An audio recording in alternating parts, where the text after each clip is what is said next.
Okay, are we ready?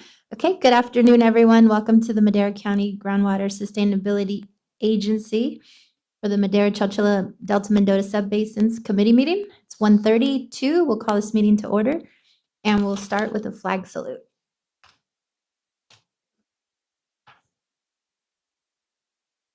Ready? Salute.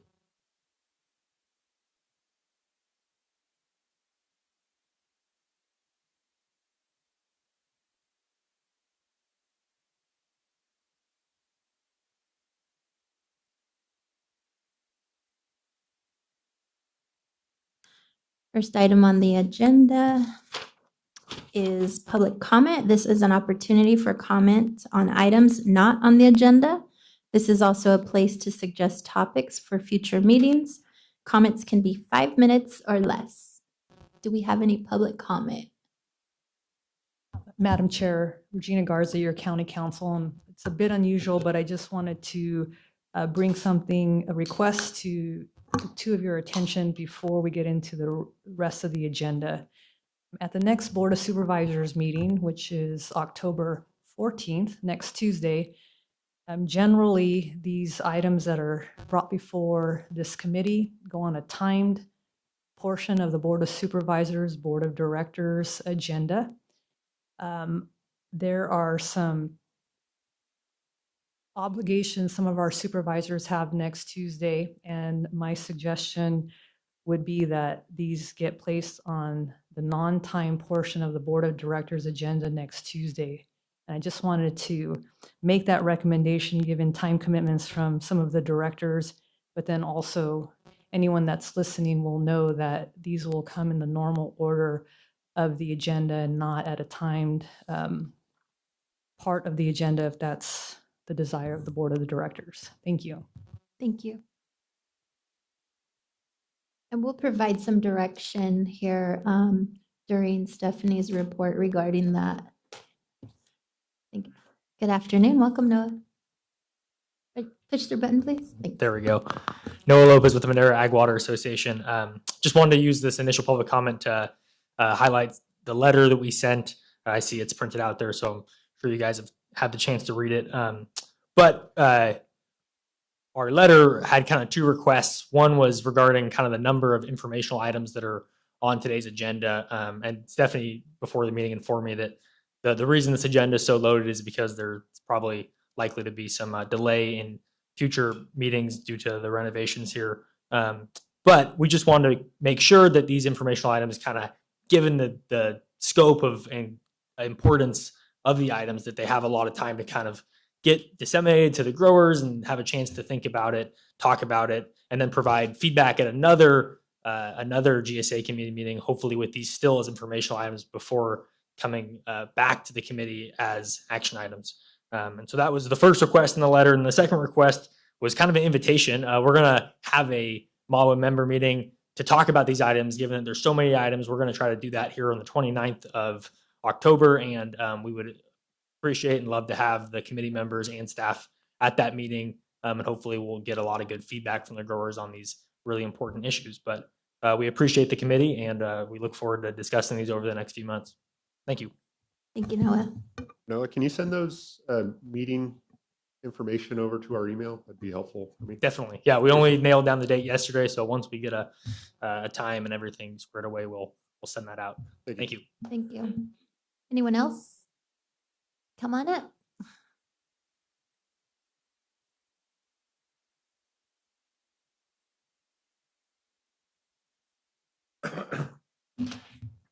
Hello, Ralph Pistoresi.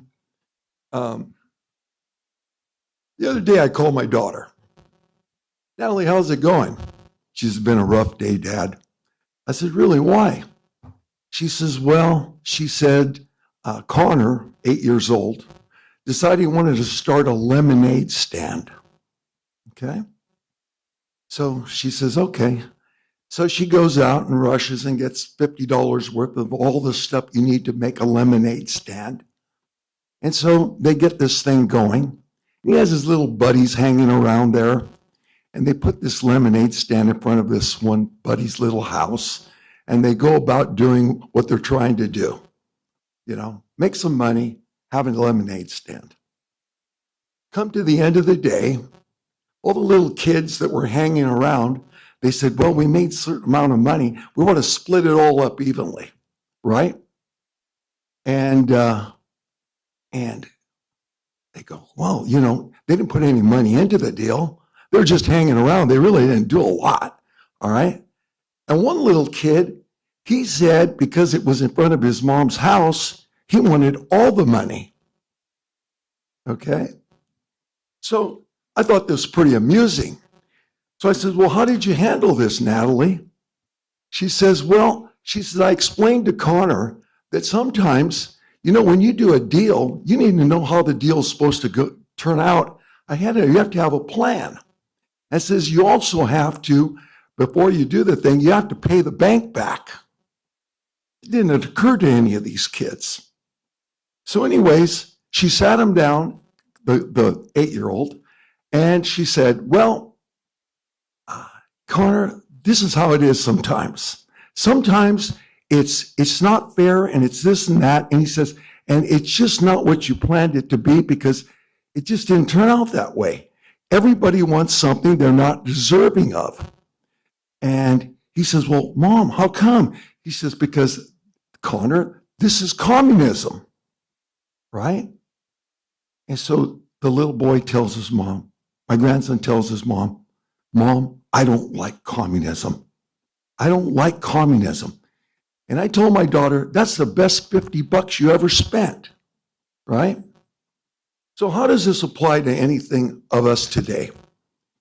So the other day I get a phone call from a farmer and he tells me, Ralph, he says, my tax bill is $500,000 more because of this well mitigation thing.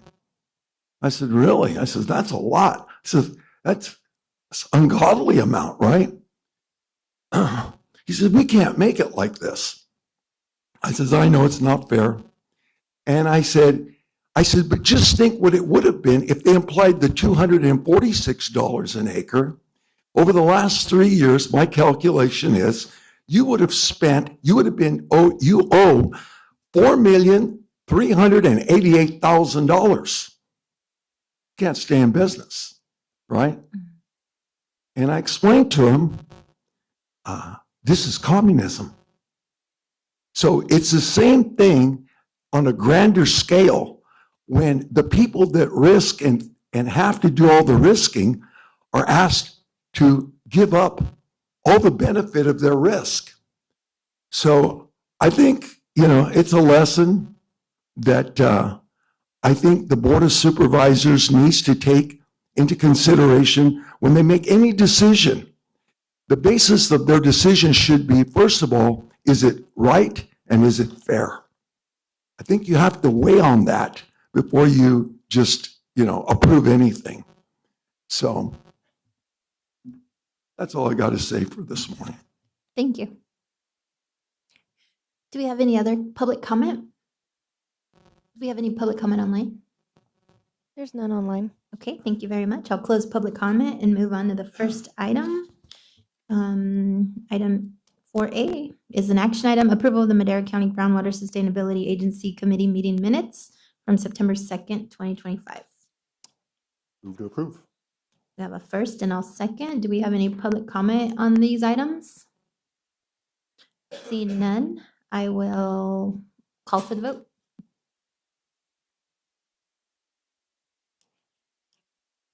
Director Gonzalez? Yes. Oh, sorry. And Director McCauley? Yes. Thank you very much. Item B is an action item, consideration and recommendation to the Board of Directors to approve a resolution adopting the revised Delta Mendota Subbasin Domestic Well Mitigation Policy.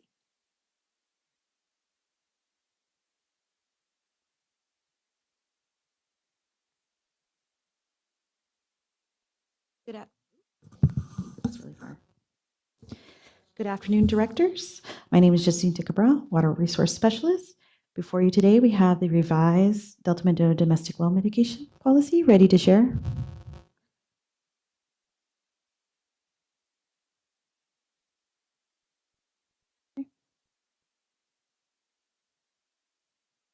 Let's start off with some background. In 2017, Madera County became the GSA for the portions of Delta Mendota Subbasin within the Madera County not already covered by another agency. The subbasin is comprised of 23 GSAs, and currently the 23 GSAs make up 7 GSA groups. The 7 GSA groups form the Coordination Committee. It's important to note that the Coordination Committee created and implemented the 2024 Subbasin-wide Groundwater Sustainability Plan, also known as the 2024 GSP. So now let's focus on why the Delta Mendota Well Mitigation Policy was revised by the Coordination Committee. The original Delta Mendota Well Mitigation Policy was adopted as part of the Subbasin-wide 2024 GSP. As we know, the Delta Mendota Subbasin is currently under review by the State Water Resource Control Board after prior GSPs were labeled as inadequate by the Department of Water Resources, also known as DWR. The Coordination Committee is now working with the State Board through updates to the 2024 GSP to return the subbasin to DWR's jurisdiction and avoid probation for the subbasin. The topic of domestic well mitigation is important to the State Board, and they have directed the Coordination Committee to revise the domestic well mitigation policy. The Coordination Committee has requested all 23 GSAs to move to adopt the revised policy. A brief overview of the revisions. The revised policy includes shorter response times for supplying emergency water supplies. It includes tanked water with the assistance of Valley Water Collaborative and self-help enterprises. Additionally, the revised policy now lists conditions to provide domestic well mitigation related to water quality issues, and it addresses ways the subbasin will avoid future water quality issues. Last notable item, the revised policy gives parameters for a permanent solution for fixing GSA-caused water quality issues with a revised osmosis system. It is important to note that the current County of Madera GSA Delta Mendota policy has no, it's important to note that currently the Delta Mendota subbasin in the County of Madera has no domestic wells located within its boundaries and has no funding source for domestic well mitigation. The staff recommendation to the Board of Directors of the GSA is to adopt the revised Delta Mendota Subbasin Domestic Well Mitigation Policy. Here for any questions. Do you have any questions, Director McCauley? We did receive some comments on this. I just want to make that known. And I am curious to know what are the qualifications for a domestic well? Although I know we don't have any within our, coverage area, but I think there's some concerns or some thoughts that this could be used as a foundation for other policies we might create within Madera County. So can you tell us or just speak briefly to the qualifications on what it looks like when we have a domestic well that goes out, how we establish whether or not that's eligible for funding? There's quite a few details in the policy, but the first things first, the applicant has to fill out an application and return that to the GSA that they reported to. There's requirements on 2015 minimum thresholds that have to be met for the well. So there's a whole investigation that takes place regarding it, and it's outlined in the document attached. Do we have any public comment on this item? Come on up.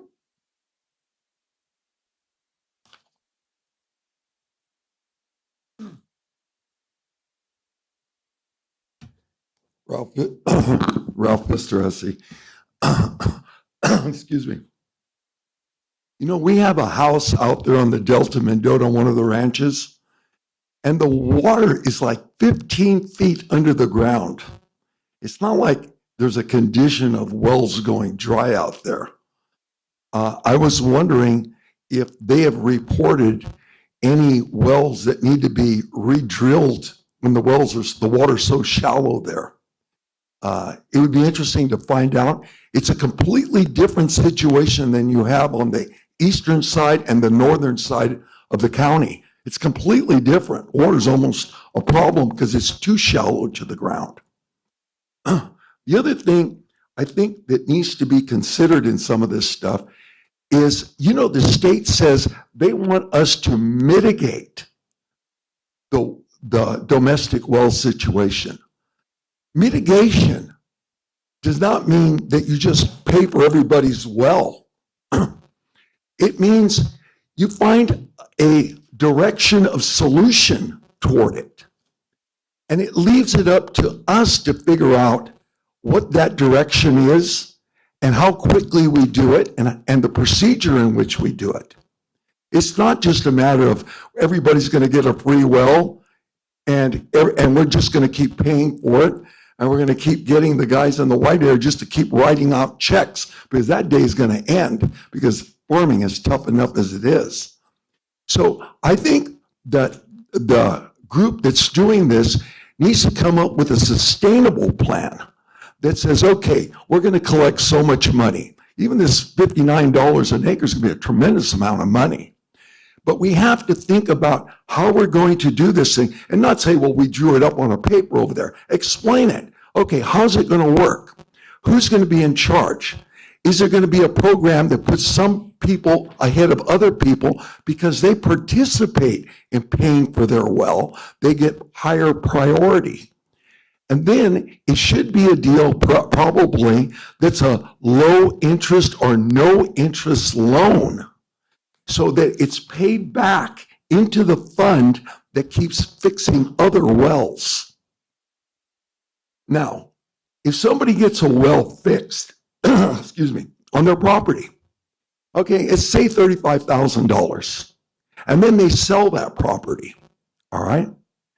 To me, it would seem that as part of the escrow on the sale of that land, you should get your $35,000 back.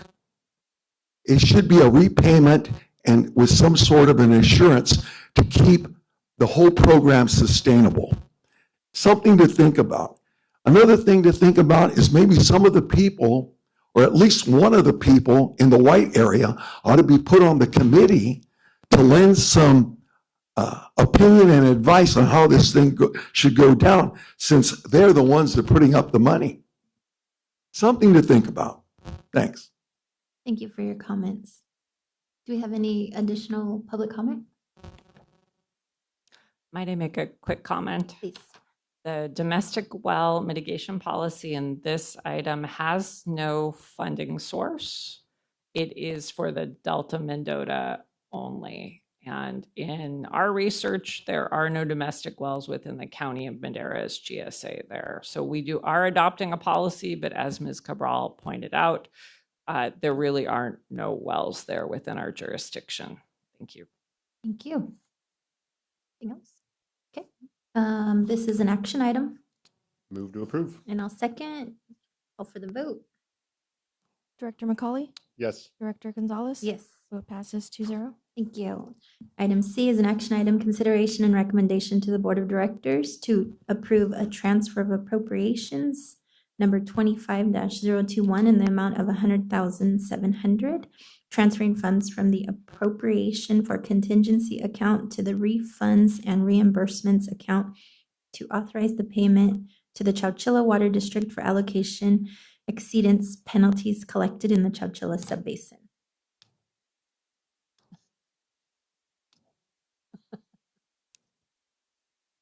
Welcome, sorry. Good afternoon, Directors. Emily Garcia, Senior Administrative Analyst. Slides.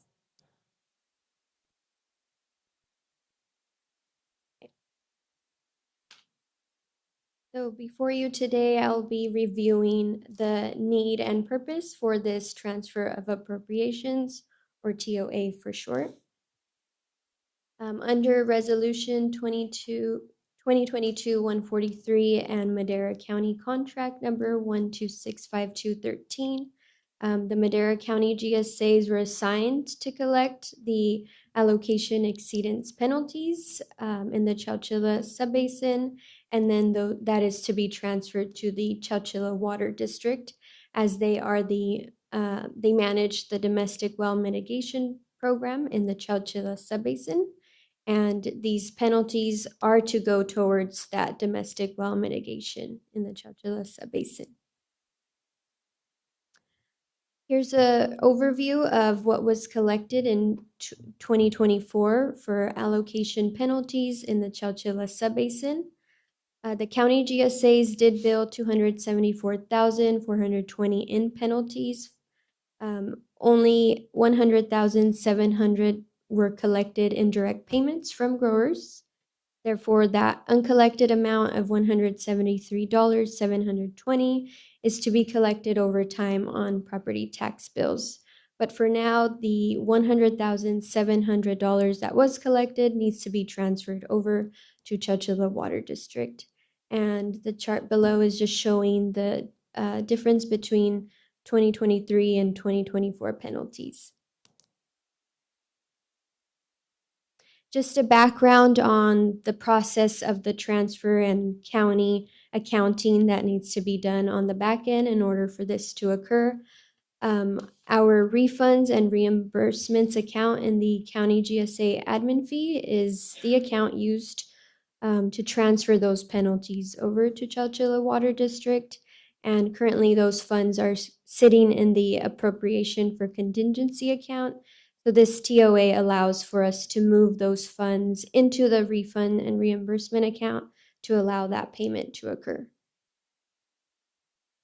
Our staff recommendation is to the Board of Directors to approve transfer appropriations 25021 in the amount of $100,700 to authorize that payment to Chowchilla Water District for the penalties collected in the Chowchilla Subbasin.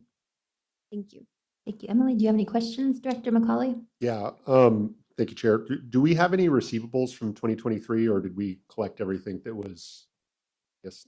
Yes, so in 2023, 15,000 was collected and it was already transferred to Chowchilla Water District. Okay, excellent. Thank you. Do we have any public comment on this item? Come on up.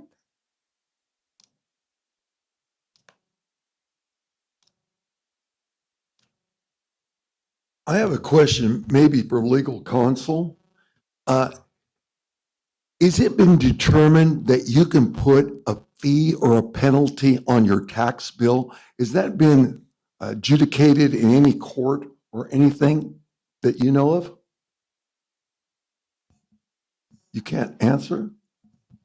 So I question the legality of all these fees and penalties added to the tax bill. To me, I think it should be two separate things. I think you guys need to check into that. I mean, I've heard of litigation coming up regarding this. thank you. We'll follow up with that, County Council. Is that appropriate? Yeah, and your director has a response, and I'm happy to respond as well if that's the will of the directors. But Director Nagnuson has Oh. a response. I'm sorry. A lot of directors. Yeah, Stephanie, you want to chime in, please? Sure. County property tax bills are used to collect fees for many different services. For example, school districts, maintenance districts, community college districts. And so if you look at your property tax bill, it has many different fees that the county collects on behalf of different entities, including Madera Irrigation District. So this is a common practice used throughout California counties. Thank you. Yep. And Madam Chair, I would also add that there was just direction from the board to authorize placement on the tax bill and a lot of coordinations that went into that elected office and these departments in terms of the way to do it. And a big distinction is whether it's a tax or an assessment or a fee and how that all works. And so it was reviewed, and if it's the request of your directors, we can do that again as needed. Thank you. Thank you. Do we have any additional public comment? Do we have any online? We'll close public None comment online. and bring it back for action. Move to approve? And I'll second. Roll call vote. Director McCauley? Yes. Director Gonzalez? Yes. Vote passes 2-0. Thank you. Item D, consideration and recommendation to the Board of Directors to approve a resolution adopting a policy for allocation of carryover credits and penalties during farm unit reorganization.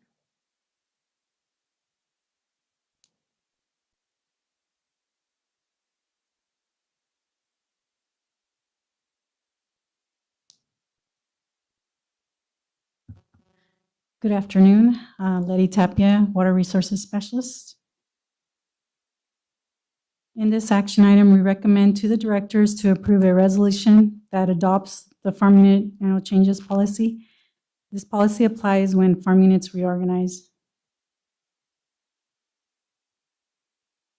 At our previous GSA committee meeting, we went over the origin and purpose of the farm unit and how the proposed policy would allow growers flexibility in managing their carryover and carryover credits and penalties. The proposed farm unit changes policy states that at the calendar year's end, the county GSA can allocate carryover or penalties based on a negotiated sales agreement, lease agreement, or other written agreement, or use the default volumetric apportionment. When would the policy apply? There are only a few instances when the policy would apply, and they are at year's end for apportionment of carryover and penalties, and also at year's end whenever a farm unit reorganizes, such as when parcels sell or split off. These changes are only processed at the calendar year's end. So some things to consider are volumetric apportionment is already in practice. This is done automatically each year for accounts with carryover penalties. Very few farm units reorganize at year's end, and the proposed policy provides growers the ability to distribute their credits or penalties in a non-volumetric way using a contract. So in last month's GSA meeting, we mentioned that apportionment is done to the parcel scale, and today we'll explain the reason for that and how it's done. Penalties and carryover need to be apportioned at the parcel level because one, farm unit's configuration can change from year to year and therefore are not a durable entity. And two, penalty collection may necessitate liens on land ownership. So after computing penalties or carryover up to the farm unit level, there's the need to apportion to the parcel level. How is apportionment done to the parcel level? At the end of the year, each parcel in a farm unit can have either a positive or negative remaining allocation of ETW. Similarly, the farm unit as a whole can be either in carryover or in penalty. And this table outlines all four possible scenarios that may result in a farm unit having a net remaining in the negative or in the positive. Each parcel's overuse or underuse of their individual allotments will cause the farm unit allocation to stay in the green or send it into overdraft. So for simplicity, we will be using the same two parcel farm unit example for all four scenarios. Both parcels have the same acreage. Each are 100 acres, and both have the same allocation of 100 acre feet per parcel. Parcel 1 has young almonds, parcel 2 has mature almonds. So in scenario 1, all parcels have negative remaining and the farm unit is in penalty. And looking at this first at the farm unit level, in this scenario, no parcels had a positive remaining, so the gross carryover is 0. In yellow, parcel 1 went over their allocation by 50 acre feet, and parcel 2 in gray overused by 100 acre feet. And because penalties are shared by all parcels, all parcel negative amounts are summed up to obtain a farm unit gross penalty. In this case, we have the negative 50 and negative 100 for a gross total penalty of negative 150 acre feet.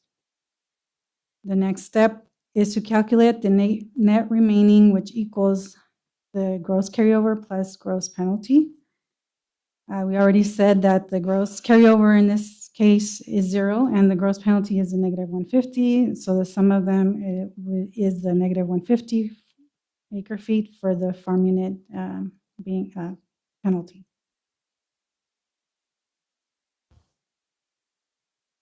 So now as a final calculation, we use the farm unit net remaining to get the parcel volume level. This formula is for the instances when the farm unit is in penalty. On the right side of the formula, you see in parentheses is a parcel remaining divided by gross penalty, and which is the fraction that a parcel contributes to the overall farm unit penalty. Multiplying that fraction by the net remaining gives us the penalty amount for that individual parcel. And shown here is the math for our parcel 2 example, and this parcel amounted to a penalty of 100 acre-feet. And scenario 2, all parcels have a positive remaining and the farm unit is in carryover. Here we do have a gross carryover amount for the farm unit. We have the 75 acre-feet remaining from parcel 1 plus 25 acre-feet remaining from parcel 2, resulting in 100 acre-feet of gross carryover. And here, no individual parcels were in the negative, so the gross penalty is 0. And our net remaining, adding the 100 gross carryover plus 100 of gross penalty equals to 100 acre-feet net amount for the farm unit in this scenario. For the farm unit level. Still in the same scenario, again, we take the farm unit net remaining and multiply it by each parcel's contribution to the gross carryover, and we get each parcel's share of the carryover. This calculation example is for parcel 1. We multiply the 100 acre-feet of remaining by 75 acre-feet of parcel remaining and divided by 100 acre-feet gross carryover to get a result of 75 acre-feet credit for parcel 1. Okay, moving on, scenario 3, parcel 1 is positive, parcel 2 is negative, and their amount used caused this farm unit to have carryover again. So starting at the farm unit level, here we end up with a net remaining of 25 acre-feet after summing up each parcel's remaining volumes. The 75 acre-feet from parcel 1 and the negative 50 from parcel 2. The farm unit in this instance is in carryover by 25 acre-feet. And because the net remaining is positive, we use the gross carryover amount of 75 acre-feet in the second formula to calculate each parcel's portion of carryover on the next slide. And here we see the second formula, taking the 25 acre-feet farm unit remaining, multiply it by the parcel's remaining of 75 acre-feet for parcel 1, and divide that by the 75 acre-feet of gross carryover, and the resulting carryover share for this parcel 1, is 25 acre-feet. And if you'll notice, parcel 2 does not get a share of the carryover because its remaining did not contribute to the carryover. And our fourth and final scenario, one parcel has positive remaining and the other has negative remaining. And this time the farm unit is in penalty. So here parcel 1 has 75 acre-feet in the positive remaining, and parcel 2 has negative 100 acre-feet remaining for a combined net of negative 25 acre-feet. And the farm unit again is in penalty. Okay, and now for the parcel scale formula, the math for parcel 2 uses a formula with gross penalty there at the right in red, since the farm unit is in penalty. So parcel 2 ends up with the full penalty of negative 25 acre-feet, which makes sense since parcel 1 didn't contribute to the penalty. And so in conclusion, this volumetric apportionment approach can be applied for splitting carryover credits or penalties to resulting parcels. And it works fairly based on water use for any number of parcels in a farm unit. If all parties agree under a contract to a different apportionment, that can be done under this proposed policy. And our staff recommendation is for the consideration and recommendation to the Board of Directors to approve a resolution adopting a policy for allocation of carryover credits and penalties during farm unit reorganization. And that concludes my part. Questions? Thank you. Questions, comments? Yes, only question I'd have for staff is in regards to the end of the year calculations, is that, what's the rationale behind us looking at it at the end of the year? Is it just, that's when we sum everything up, or? Yeah, that's based on the allocation program. It goes from January to December. Okay, do we have any public comment on this item? Come on up, please.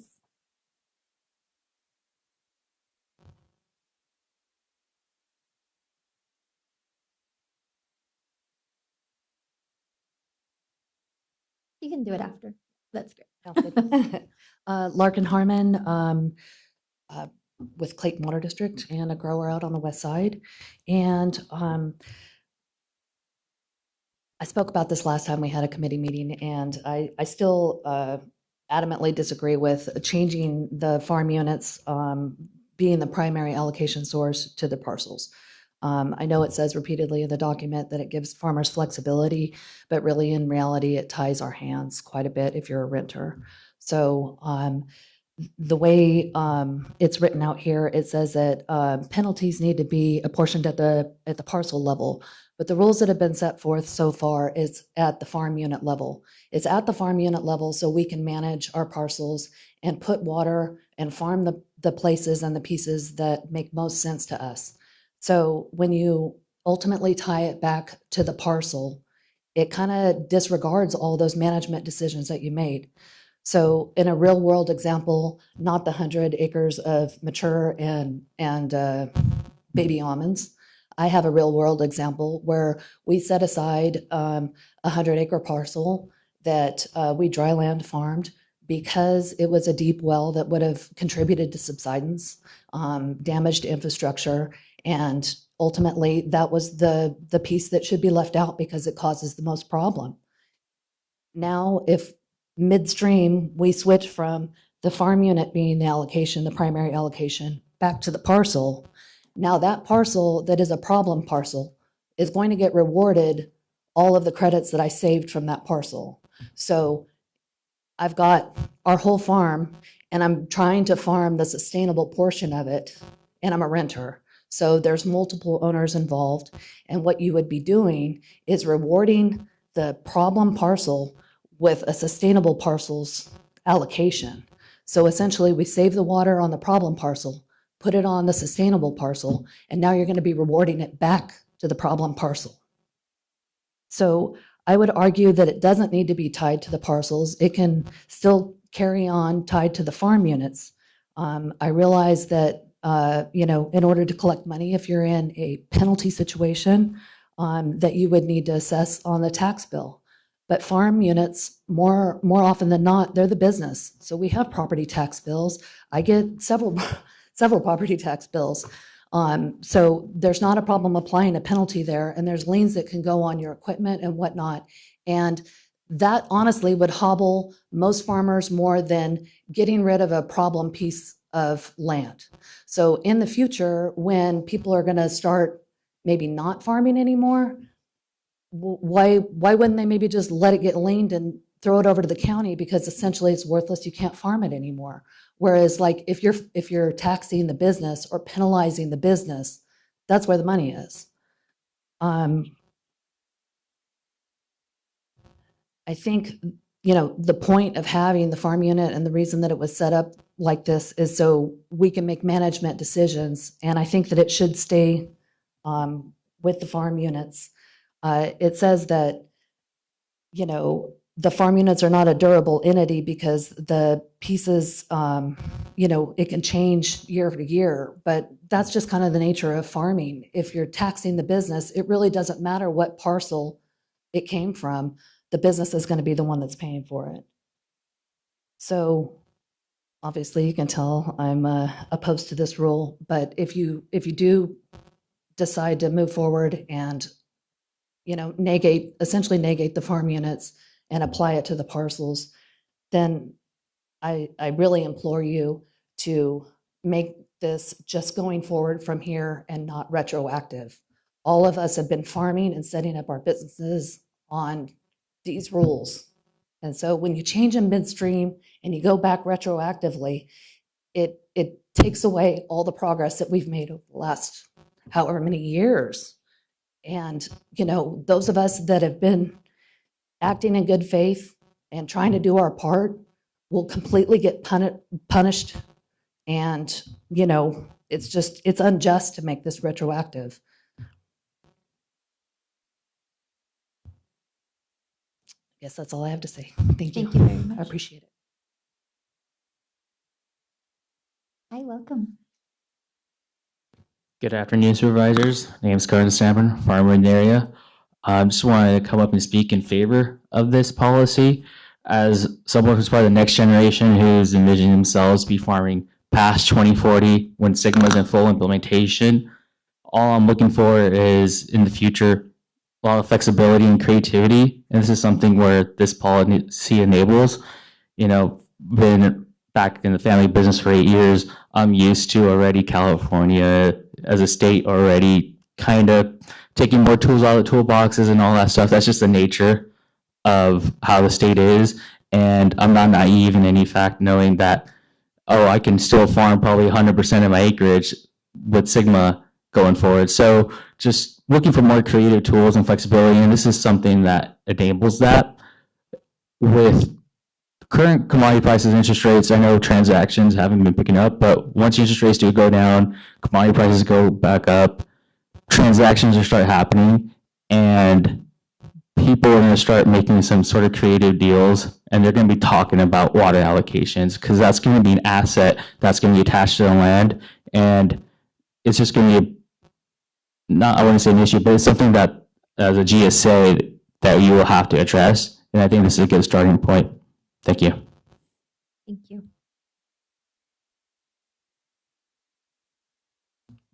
Hello, Lopez, Mawa. I'll echo something Karen said. The presentation noted that there's been very few farm unit changes at the end of the year.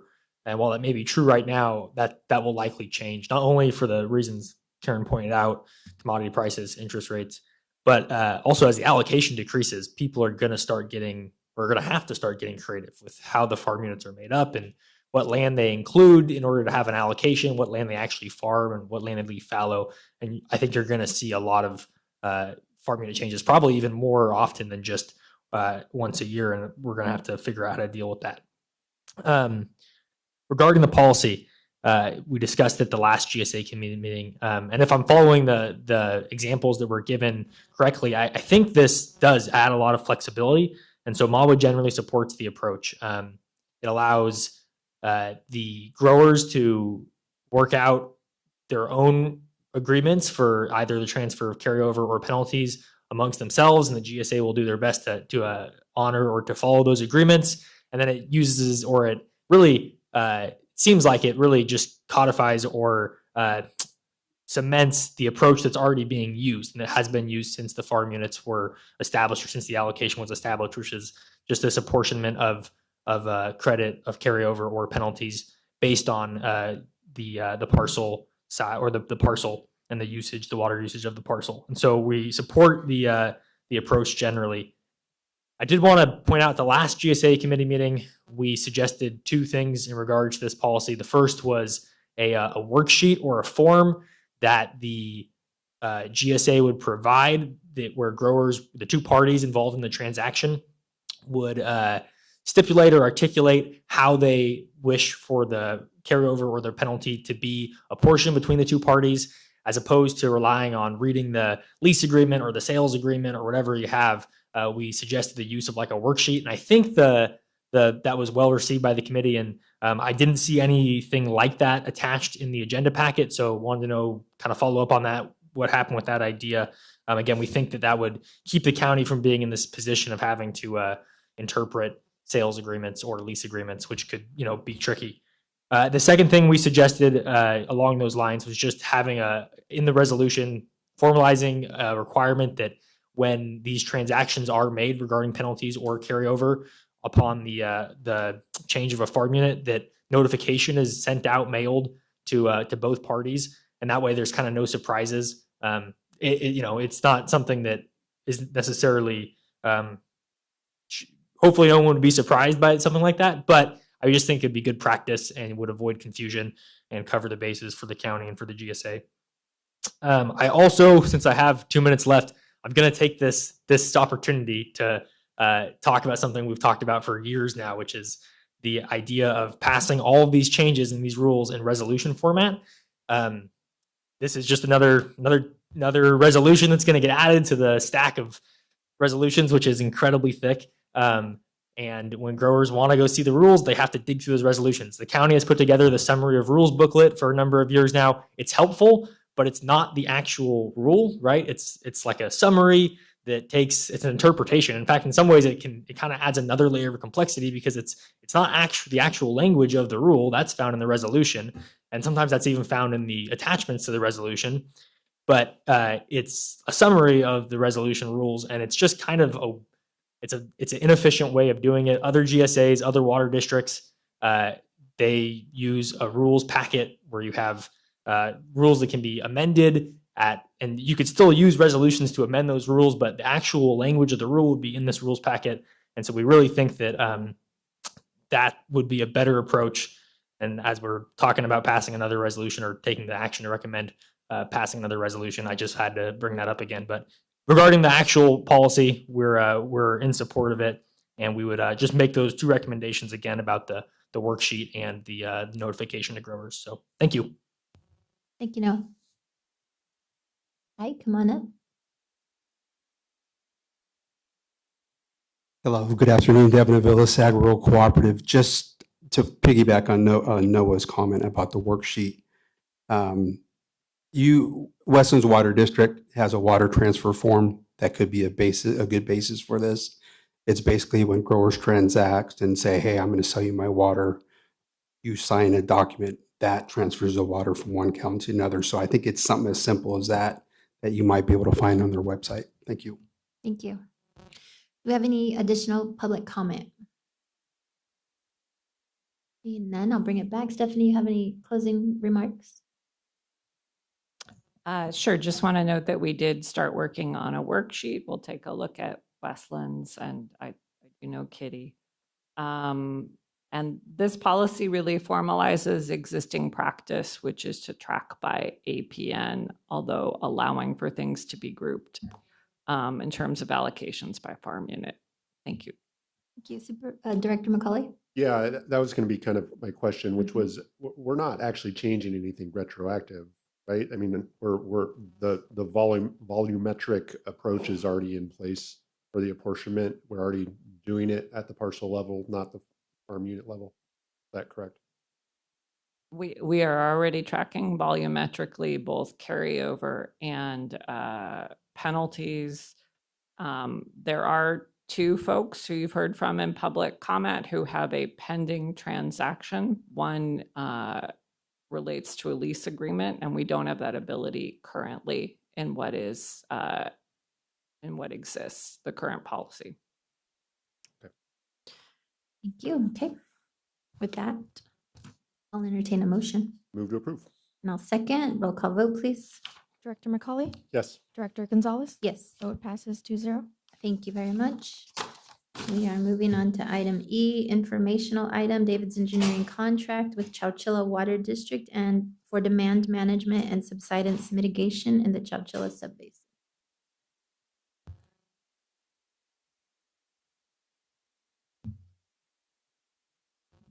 Thank you. Good afternoon.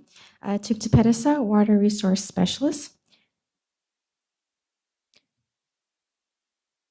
Here is an overview of the proposed contract for groundwater demand management and subsidence mitigation measure support in the Chowchilla subbasin. Chowchilla Water District serves as the plan manager for the Chowchilla subbasin GSP and is entering into this contract with David's Engineering on behalf of the Chowchilla subbasin GSAs. The timeline of this contract will run from September 2025 to June 2026, and will support the Chowchilla Subbasin GSAs with planning and decision-making to develop the groundwater demand management program and subsidence mitigation measures. The total cost for this proposal is $193,400, which is shared proportionally with all 4 GSAs in the Chowchilla Subbasin. Why is this contract needed?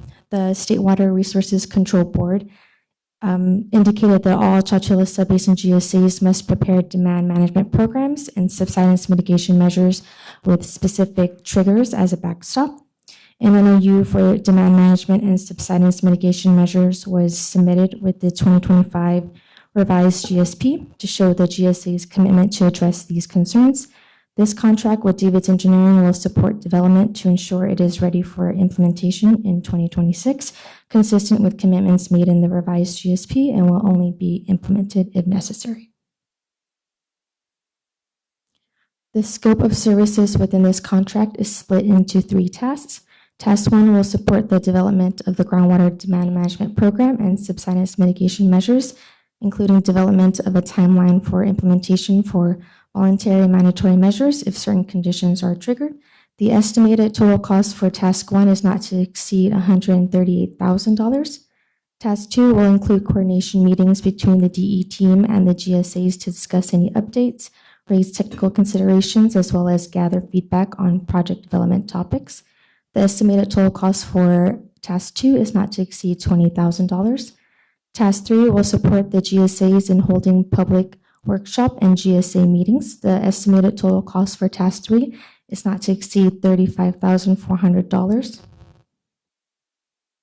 The total cost for this MOU is not to exceed $193,400 and will be split by the 4 GSAs in the Chowchilla Subbasin. The cost share is proportionally based on gross acreage within each GSA's boundaries. Levels of effort may vary across the GSAs, therefore costs will be tracked depending on the tasks involved. The Madera County GSA portion will not exceed $60,000. Triangle T Water District did receive permission from DWR to move $33,000 from an existing grant to help offset costs in this contract. Per the cost sharing MOU, this item is to be brought to your attention. However, this is just an informational item. It does not require a staff recommendation or a vote. This is required by the State Water Resources Control Board for the Chowchilla Subbasin GSAs to prepare a demand management program and subsidence mitigation measures. Madera County GSAs already have a demand management program in place, but this will assist the other GSAs in the Chowchilla Subbasin to develop their own demand management program. This concludes my presentation. Thank you. Any questions, comments? I guess as far as timeline, I'm just curious. So are we going to see this again at the committee, or is this going to go straight to the full board, or how's this moving forward? The requirement in the MOU is that we are making you aware of this, and then this would happen in the Chowchilla GSP Advisory Group, which is a separate group that Director Rogers serves on. So we're making you aware of this requirement, but you don't have to take any action today. Perfect.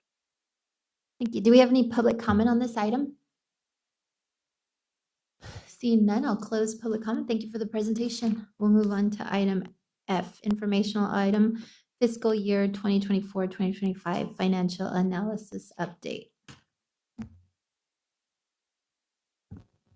Hello again, Directors Emily Garcia, Senior Administrative Analyst. I'll be reviewing the fiscal year 2024-2025 financial analysis update. We understand that quarterly updates have been requested, so this serves as that update. It's important to note that the quarter officially ended this June. However, county accounting allows for period 13 to run from July through August for year-end procedures. And that time has allowed us to prepare this analysis in September, and so we will be reviewing that today. We do have cash flow handouts available at the front. An outline of what we will be covering today. We'll review the GSA admin fee, some key concepts for the rate study. We'll also look over trends over time for both revenue and expenditures and potential cost-saving measures for the future. Just a quick overview of the GSA. As we know, our three subbasins, the Madera, Chowchilla, and Delta Mendota subbasin, make up 120,000 irrigated acres and 100,000 never irrigated. Major responsibilities include developing and updating the groundwater sustainability plans, annual reports, and monitoring of wells. And a big portion includes grant management done in-house. Some programs which include demand reduction, land repurposing, and recharge projects, which are supported by grant-funded efforts, domestic well mitigation, and outreach.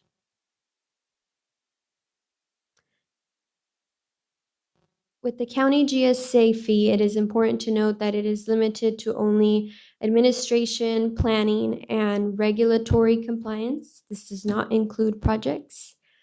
The regulatory compliance is part of the 2019 rate study categories, along with our professional services, staffing, and administrative expenses. The rate study also highlights the reserve requirement, which is 10% of a prudent reserve, plus $160,000 for GSPs per year. As we dive into the analysis, you'll see that the major revenue categories include grant revenue. It is, though, important to know that with grant revenue, it's not actual revenue in a traditional sense, as these funds are received as reimbursements for expenses the county GSA has already incurred. And our major expenditure categories include the regulatory compliance. Professional support services is one of our larger categories. It is broken into these projects that are, again, grant funded, staffing and administrative expenses. Here you see a trend over time for our revenue, a quick summary of our revenues. GSA fees seem to be steady over time, shy of $3 million. Although you do see $5.7 million in fiscal year 24-25. Again, I just want to reiterate that that includes grant and other reimbursements that are not or will not always be there. They're reimbursed, as I mentioned, for costs incurred already. For expenses, as you can see in fiscal year 22-23 and fiscal year 2023 and 2024, we did surpass our reserves. However, in fiscal year 24-25, we see some cost saving measures occurring, and we're actually below that threshold. And this includes the categories of our staff, our regulatory requirements, admin, revenue, and our professional support services. This is just a breakdown even more of our expenses, looking specifically at the professional support services, since it is our larger expenditure category. Our land repurposing, recharge, land flex, and multi-benefit land repurposing is all grant funded. Additional, besides that, we do have legal, financial, and miscellaneous, which includes support services that allow the department to run, such as mailing allocation reports. And now this is taking a look at the regulatory requirements for our expenses. Demand management is our largest here, and this includes all things that have to do with our allocation.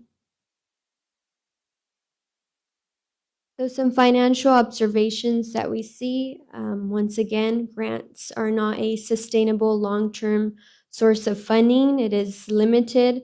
However, they have allowed for temporary expanded capacity of projects. Technical expertise is costly, and litigation, of course, should always be anticipated. Our 3 measurement options include grower input.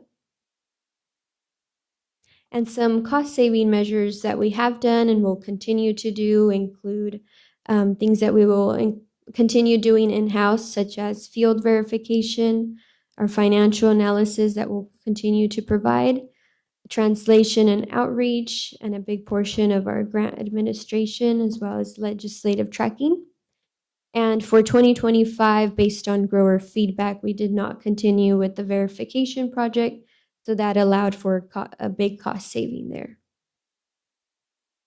Moving forward, anticipated costs to look forward to include the Chowchilla GSP amendment, as well as the Delta Mendota GSP revisions, some gaps in recharge for grant funding, as well as land repurposing and the monitoring that will need to be done, augmenting well monitoring network, interpretation services for outreach, and lastly, the potential for having our groundwater accounting platform. And that concludes. Thank you. Thank you, Emily. Questions, comments, Director McCauley? Do we have any public comment on this item? Well, I do have one question. Stephanie, I think it was alluded to in the past. Is there an easy way to find this particular information on the budget or on these finances? Anywhere on the website? Oh, sure. MaderaCountyWater.com, and under the GSAs, the GSA Committee has all the information, including the PowerPoint. Typically, we post the PowerPoint right after, but it should have handouts as well. And then we also have a presentations page, which we're a little behind on updating, but that's where that all appears. So folks will be able to find it. Okay, thank you very Yes. much. Do we have any public comment on this item? Come on up, Noah.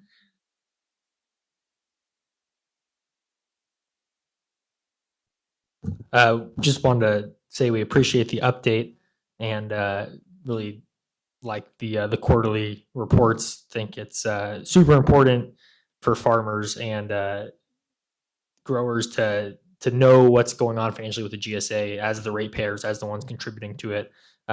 Just even the knowledge of that the information's out there and accessible is a great way to build trust, and so we appreciate it.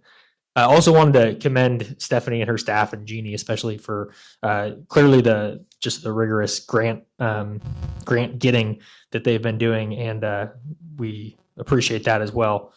Did want to say that or make a suggestion that we do this again in January, only because as we're looking at the domestic well mitigation fee and the program getting that up and running sometime around then, I think having another financial report to understand what the revenue from the fee was, as well as to understand what the potential offset of that revenue from the penalties will be important. And I'll just note that looking at the line item here for GSA penalties in the Madera Subbasin, that's about $438,000 for fiscal year 24-25. That has the potential to offset the need to or at least cause a reason to reconsider the fee amount for 2026.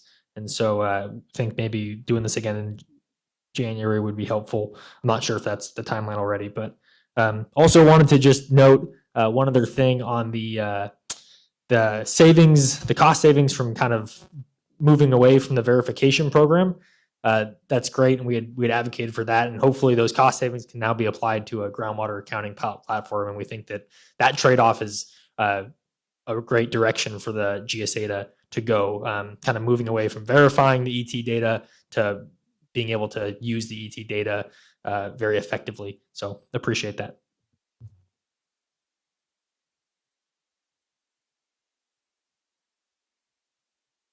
Devin Avilas, Agro Cooperative. The only other note I want to make is there a possibility that we could get this information pre the committee meeting? It's really hard for us to ask you guys any questions if we don't have the information. The county is working as the water district for the white areas. If you go to any water district meetings, one of the biggest line items is going over their financial statements, what's coming in, what's going out, those kind of things. So I think we should put an emphasis on trying to get that information out before these committee meetings. Thank you. Thank you, Devin. Okay, do we have any additional public comment? Seeing none. Stephanie, any concluding remarks, or shall we move on? The information item, so.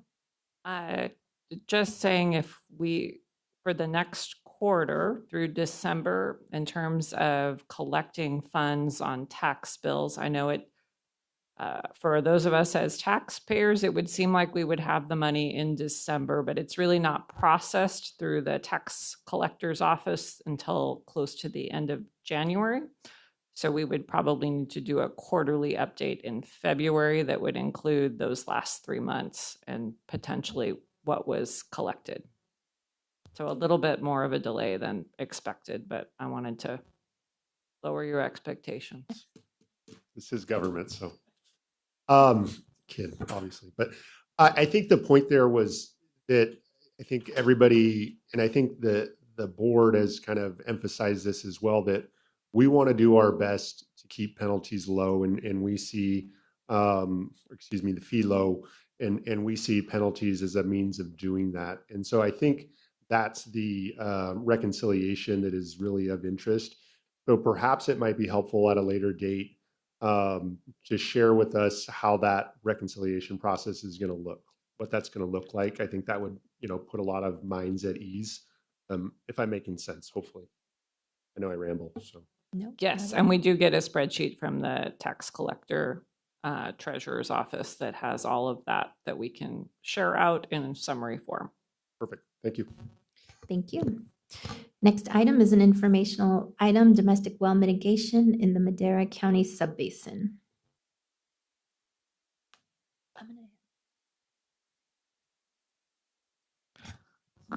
Thank you. Ready to share my screen. Stephanie Agneson, Director of Water and Natural Resources.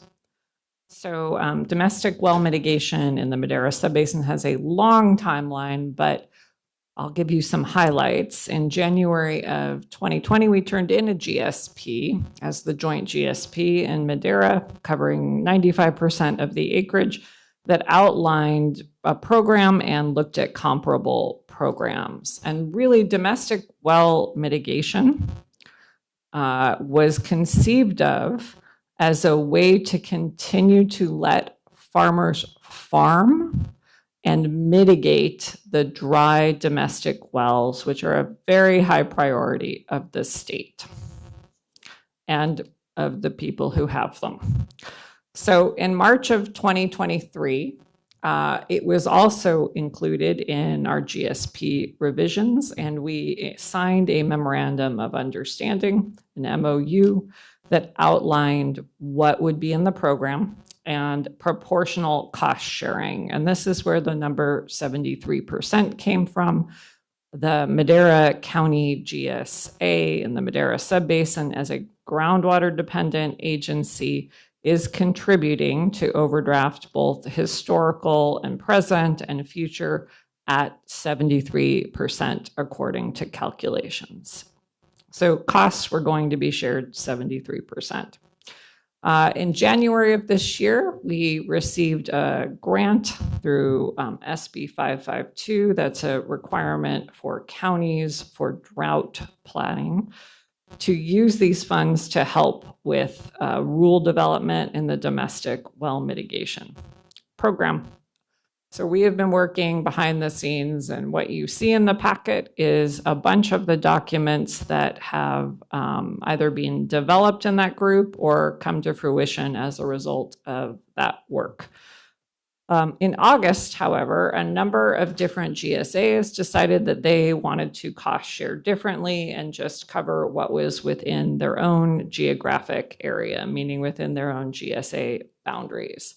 And so this kind of puts the proportional approach out the window. However, the numbers are very similar. There are a similar number of wells to 73% within the county GSA's boundaries. So here is an example of a framework for the program that was developed for the Madera Subbasin as a whole. Briefly, if you have a domestic well, if you're in the Madera Subbasin and you're a landowner, you may be eligible. You would get a maximum of $35,000. That is capped to drilling of the well, not a new pump, not additional work on the well, but for a new well. You can only do this once. It's recorded on the parcel.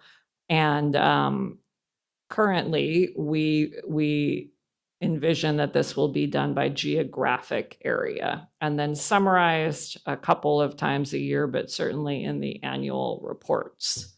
I just want to look at this table because I know we've had a fair amount going on with domestic well mitigation. So just to summarize, the Madera Subbasin is only paying for the cost of the well up to $35,000.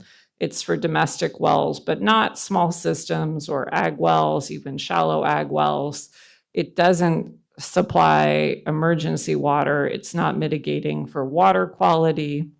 And it doesn't include the well destruction costs. In Chowchilla and the Delta Mendota, which have been with the state board, there are much more stringent requirements imposed by state board staff in order to get those subbasins either out of probationary status or close to out of probationary status. So in Chowchilla, for example, there are emergency deliveries of water and water quality mitigation in conjunction with our nitrate management program there. And then in the Delta Mendota, there are, as Mr. Pistoresi mentioned, far fewer groundwater wells that go dry. The groundwater levels are higher in general, but in the Delta Mendota, there isn't a cap on the amount the well can cost, and even shallow ag wells could potentially use the program. So really different depending on what subbasin you're in. The Madera program is pretty pared back. You will see in your packet a fair amount of development in terms of program rules for feedback today. So the Delta Mendota and Chowchilla programs were used as models, mainly because they already exist and that thinking had been done. The Chowchilla subbasin is favored a little bit because it's much simpler. So in some cases, we have an application form that's very similar. For example, we're copying their form. So draft program rules, we kind of went over that in the framework, but let me go over the process itself. What's proposed includes the landowner making a refundable payment of $100 with an application. This is so they have some skin in the game and some incentive to continue in the program. They would get that $100 back. There would be a review of the application by the Madera County program manager. And in a future slide, I'm going to show you how we envision this being done by consultant staff so that we don't need to augment existing staff. But there is a review of the application on paper. Then there is a review in the field. New wells would be drilled with a maximum payment of $35,000. If it's over that, the landowner would need to cover the cost, and that would be envisioned being a contract with the driller and the landowner, and then it's recorded on the deed. You can participate one time. So in your packet, there's a draft program application. It is really 2 pages total. It could also be put online, and it's asking basic landowner information and then basic well information. There's also in your packet a draft RFQ. As we previously discussed with this group, it would be very useful to have a small list of drillers who are willing to do this work and are mobilized for it. We did make some calls about 6 months ago to drillers, and some have stayed in touch. So these are basic requirements in the RFQ, including the well drilling license and 5 years as a minimum, experience providing domestic well installation. and completion of 25 domestic wells in that 5 years. So I know I'm going pretty quickly, but we had a framework, we had an application, we have an RFQ. These are all draft documents for getting this program up.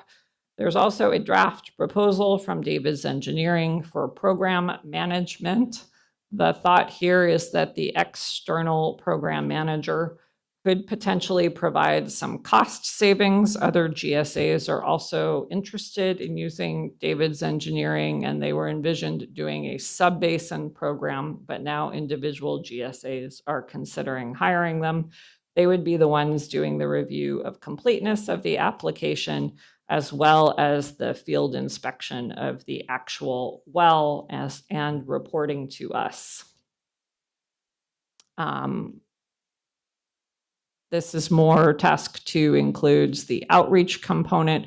I will say we are getting calls right now about wells that are going dry and people anticipating this funding. So I think that relatively little outreach will result in a fair amount of interest.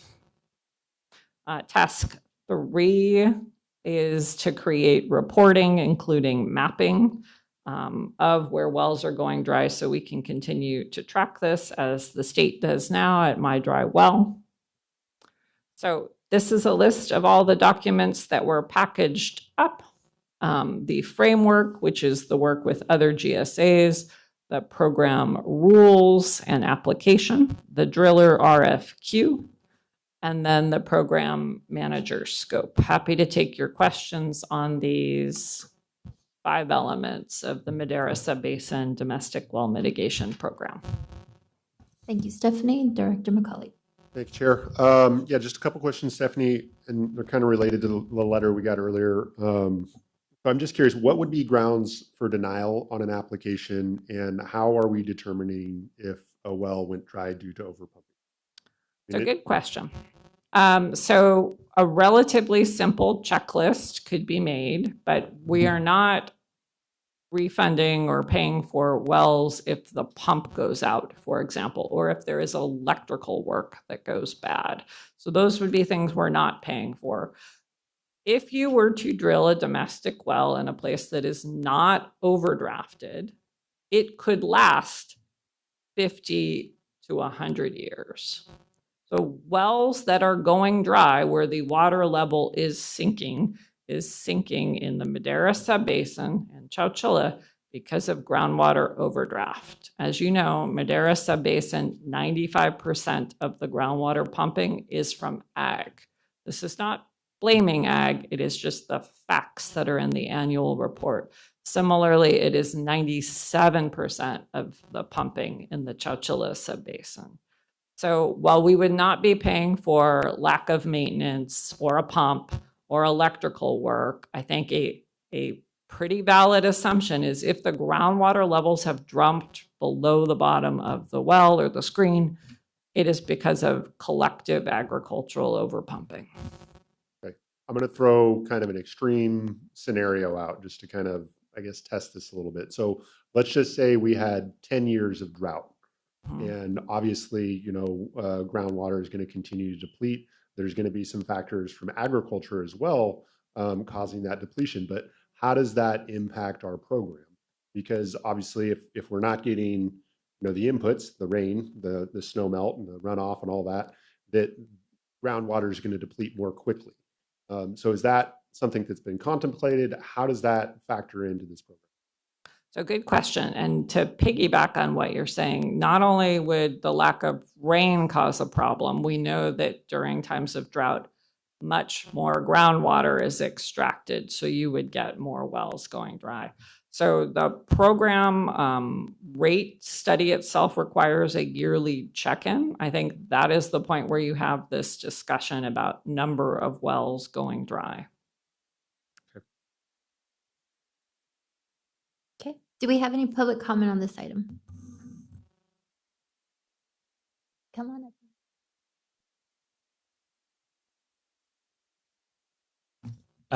Our comments are going to be really brief because, like our letter indicated, this is the first time we're seeing this. Totally understand this is a great way to put this information out there. with the presumption that we're going to get the opportunity to huddle up, talk about it, come back with it, hopefully as another informational item before any action item. And so don't have any comments other than, as you guys know, this is a really important issue. We went through the whole fee process a couple months ago. Growers are very invested in this program and quite literally will be the ones investing in this program.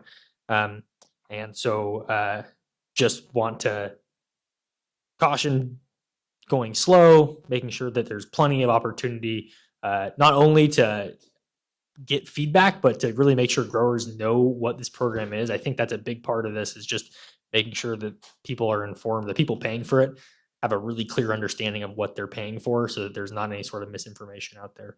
But yeah, that's the entire comment, and appreciate all the draft documents, and there's plenty of homework now to look through. So thank you. Absolutely agree. Thank you. I mean, Noah. Welcome, Devin. Thanks, Devin of Ellis Agro Cooperative.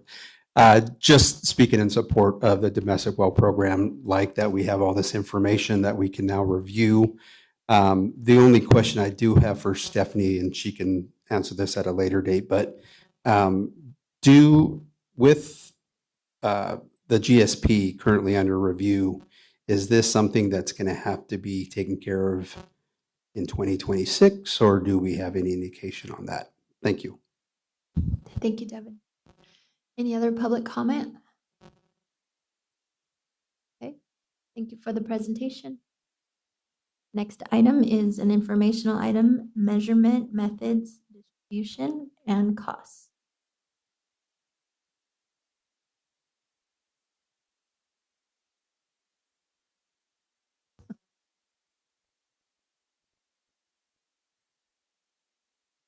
Hello, Alita Allen, Water Resource Specialist. The last meeting on September the 2nd, there were 2 requests for additional data. One was the distribution of measurement and the cost of measurement. In 2023, the original measurement method organized by farm unit shows that 28% chose EarWatch and 7% chose Land IQ, and there was 15% on meters, and then 50% defaulted to Land IQ due to not responding to the measurement form or incomplete monthly meter reads and or calibration reports not updated. And organized by APM, you still see the similar results. And if organized by acres, you still see the same pattern. In conclusion, from the forms that we've received, the largest percentage chose EarWatch. Oh, I'm sorry. Okay.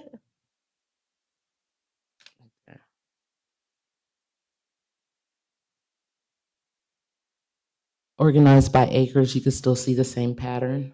In conclusion, from the forms that we received, the largest percentage did choose EarWatch. And in 2024, by farm units, APNs, and acres, you can still see the same pattern.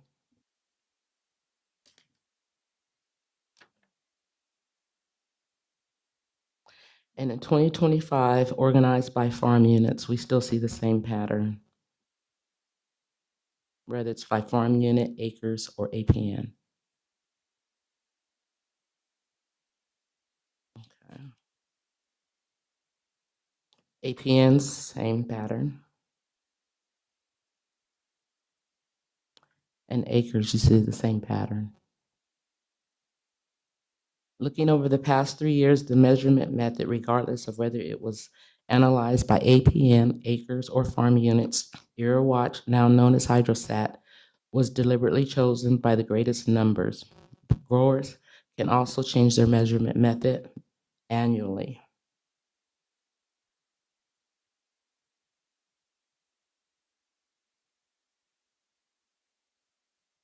I'm just going to review this table that I put together while Alita was out.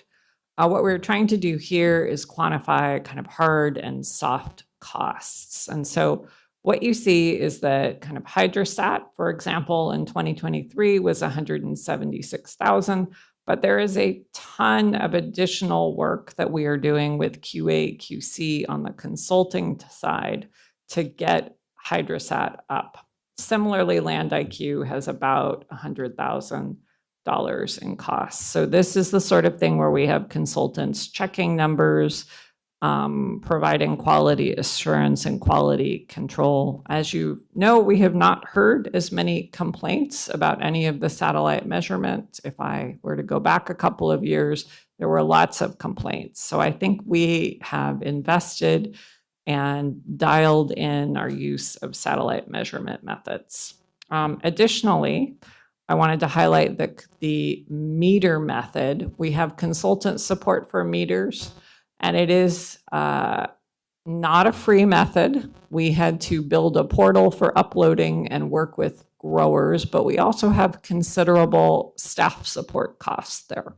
So this is a work in progress, and it does appear I made a mistake while transferring this from Excel to Word and left out $60,000 in the total in 2025. So we can update that and redo it. That's why I'm presenting, so you don't think Alita made the mistake. It was me. So the 2025 costs are a mix of total costs for contracts like Hydrosat and Land IQ, and consultant support, which is to date. So it's kind of an apples and oranges, and this would be a really useful thing to compare the next time we do a quarterly update on costs, so you get the full year. But you can see that costs are going down in general, but they are still fairly high, and part of that is that we had multiple methods for satellite measurement.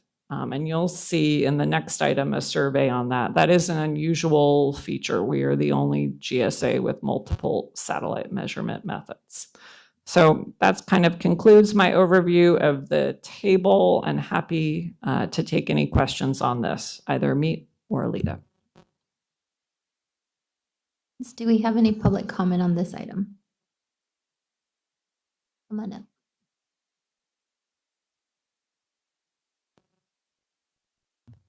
Is it all right if I go back a few slides here?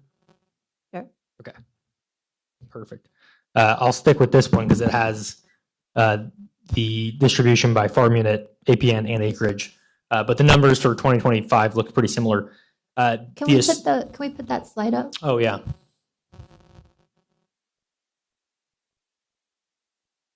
So the assertion is that the majority of growers are choosing EuroWatch. And I that is an accurate statement, right? That the majority of people mailing in that choice to, or going to the GSA and saying, making clear their choice, did go with EuroWatch. But I would maybe counter that by not sending in a response to that request for choice and getting defaulted to Land IQ, for many growers, that was their choice of Land IQ. In fact, that's been made clear by our members that they just didn't reply because they were okay with Land. They wanted Land IQ, and so they knew they were going to be faulted to Land IQ if they didn't reply. With that in mind, I think that it's a little bit, or it's maybe we should reconsider the idea that the majority of growers are choosing EuroWatch. If you look at these distributions by farm unit, by APN, at least those two, the majority are actually choosing or ending up with Land IQ, and it's very close even by acreage. In 2024, they're choosing Land IQ. And so the whole reason I'm making this point is that I think we should think about, if we're going to get rid of one of these measurement choices, what the impact will be. You heard Stephanie say there's been less complaints, frustrations with the satellite ET data. Folks have kind of gotten comfortable with whatever they're using. And unfortunately, or fortunately, however you want to look at it, that's two systems here. But if we take one of them away, we may end up in a place where people were comfortable and now they're uncomfortable and they get reverted back to the thing that they didn't like. And if you look at these numbers, I mean, for over 50% of the farm units, they're going to be switched back. If we get rid of Land IQ, they're going to end up with EuroWatch. And that's a lot of people having a change put on them that they didn't necessarily want. And so just think we should think about that. MAWA is supportive of continuing the use of Land IQ. It's used far more broadly than EraWatch. It's used by, I think, over 30 other GSAs in the San Joaquin Valley. EraWatch, Madera County is the only GSA using EraWatch. Might be the only groundwater agency in the United States using EraWatch. We asked that question to the vendor when we had the opportunity, and they didn't list any other places in the United States that were using their satellite ET. So anyway, would encourage the continued use of Land IQ, and would maybe be careful looking at this data and assuming that it says one thing when I think that non-response really is a choice for Land IQ for many growers. Other points on this measurement system. Had a question regarding the cost table. Maybe I'll go back to that slide really quick since it's easier to look at it that way. So Hydrosat, the data itself costs $164,000 a year, the proposed cost for 2026. The consultant support for Hydrostat, $100,000. I'll go back to 2025, this year's costs. Land IQ data was $126,000, and then the consultant support for Land IQ was $40,000. I guess the question really is kind of what that consultant support is and what it will be moving forward. At least in our understanding right now, right, the county's receiving this raw raster data. It's geospatial data that it has to get processed and has to get turned into actual numbers for each of the fields and parcel fields and farm units. And so we understand there's some cost to do that, and that's what we assumed that consultant support for the data is. Moving forward, though, if we get a groundwater accounting platform, much of that's kind of what the groundwater accounting platforms do, right? They take in that raster data using an API, so a link to Land IQ or to Hydrostat. It automatically gets put into the accounting platform, and so it should maybe, or at least we would hope that it would eliminate the need for so much consultant support. And so would be interested to hear kind of moving forward for these proposed 2026 costs, what that consultant support is and if there's a way to pare that down. I think it's our understanding that whatever groundwater accounting platform we end up with should be able to do a lot of that work. And so we think that there might be some cost savings there. But that's one question. And then just wanted to voice our support for the continued use of Land IQ. We think that whatever we do, getting rid of one of the measurement options will probably have some growers. And since it's a fairly even split between EraWatch and Land IQ, with actually Land IQ maybe having more, will probably cause some frustration or concern. So thank you. Thanks, Noah. Finally heard the music.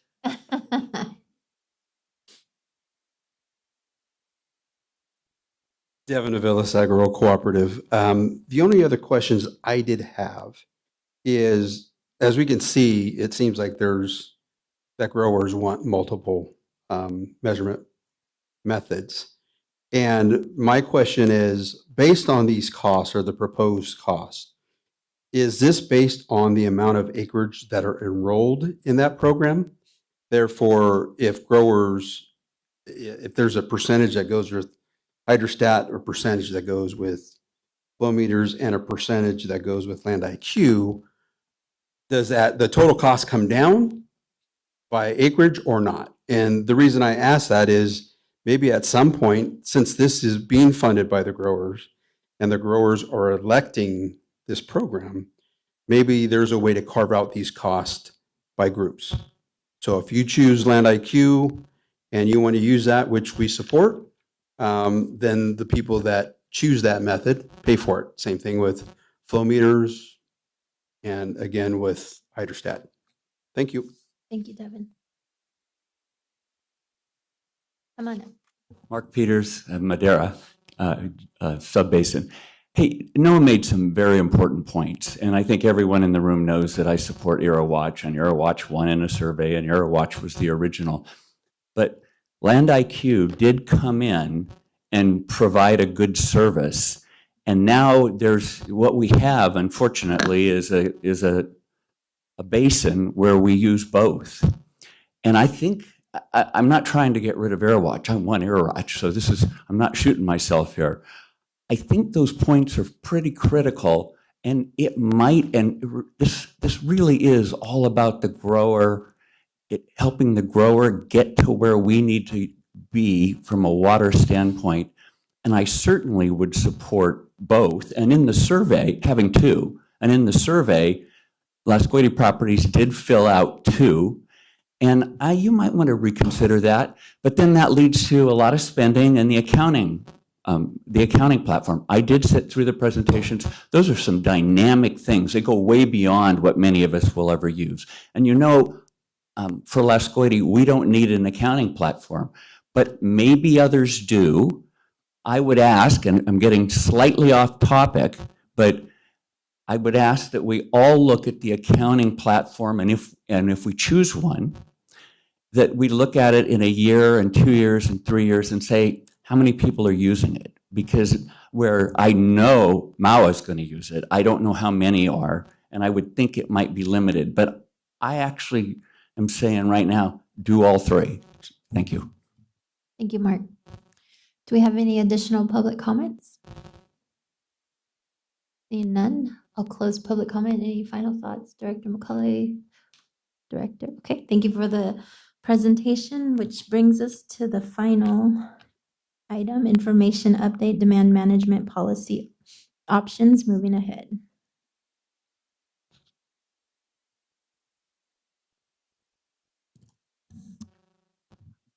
Good afternoon. Stephanie Agneson, Director of Water and Natural Resources. We're here to look at some water use data. And this is in response to Director McCauley's request to look at different ways to work with the allocations and penalties over time. And Mr. Peters has also asked for this data, so here it is. The existing allocations were developed in a fairly lengthy process in 2018 and 2019 with an advisory committee, culminating in the advisory committee recommending some principles to the board of directors, and those principles being adopted in 2020. Then there were actual numbers attributed to the principles and refinements adopted in 2021. Lots of grower questions led to these refinements. We did a dry run in 2022. We also had a dry run in 2021. And then in 2023, allocations came in place with $100 per acre foot for acre foot over the farm unit allocation. And then they've stair-stepped up from there. So we're now at the $300. So that's just so we're all on the same page in terms of the allocation and their development, because it's a 5-year period. Okay, let me walk you through this graph. It needs a little bit of explanation. So on the vertical axis, we have volume, that's acre feet, and we're just looking at the Madera County GSAs in the Madera subbasin here. And then I'll show you Chowchilla shortly. The water year is noted next to the year, and in case you're not familiar with that, W for wet, AN or above normal, BN below normal, D for dry, and C for critical or critically dry. So water years matter quite a bit with water use. So now that you know kind of what the graph is showing, what you see in the orange bars, this is water use before the allocation. You can see it's bouncing a fair amount around. Then in 2020, we're showing you kind of retroactively the allocation because there were not numbers attributed to it at that point. In 2021, as I was just saying, we talked through some refinements and did a dry run. And then 2023 was a very wet year and penalties went in place. And you see a significant drop. Those are your orange bars in the actual water use. 2024, you're also seeing water use that is under the allocated amount. And 2025, this is showing water use under still, but we have an incomplete data set. This is through August. And this is all open ET data that we can take and then remove the effective precipitation from so that we're getting groundwater. And then we have to remove any water that is imported by growers that we know about. So I think in conclusion, it looks like in the Madera subbasin, things are going fairly well and the allocation is working. Chowchilla is an interesting contrast to that in kind of two ways. If you look at 2023, we have a ton of people on the bypass taking water. That's why the water use is so low. So that is looking really good. We do see, though, that in 2025, the cumulative total county GSA Chowchilla subbasin is already at the end of August over what is allocated. So that is interesting.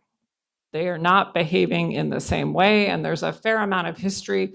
There is a lot more diversity in terms of numbers of growers in Madera, like closer to 200 farm units, as opposed to Chowchilla, much bigger farms, and I think only 60 landowners total. But the truth is you're just not seeing them behave in quite the same way. You'll recall there was also that protest against the fees and water districts being formed in the Chowchilla subbasin.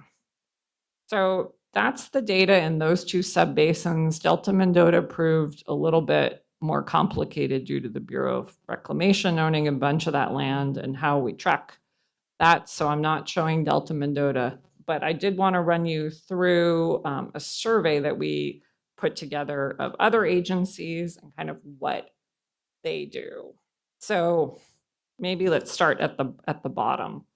And Madera County GSA is listed in that first light blue column. And then we have the Merced Subbasin GSA, one column over.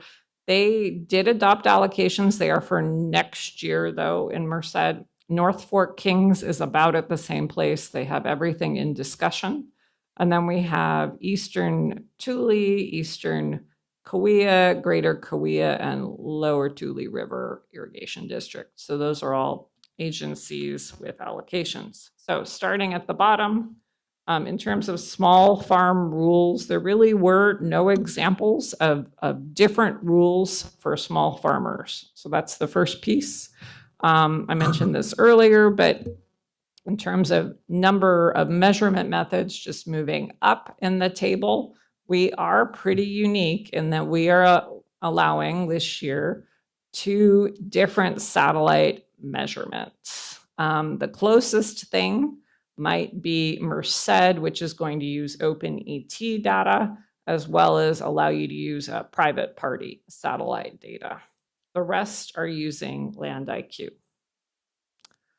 In terms of carryover rules, we don't have any expiration date to carry over and no decay of it over time.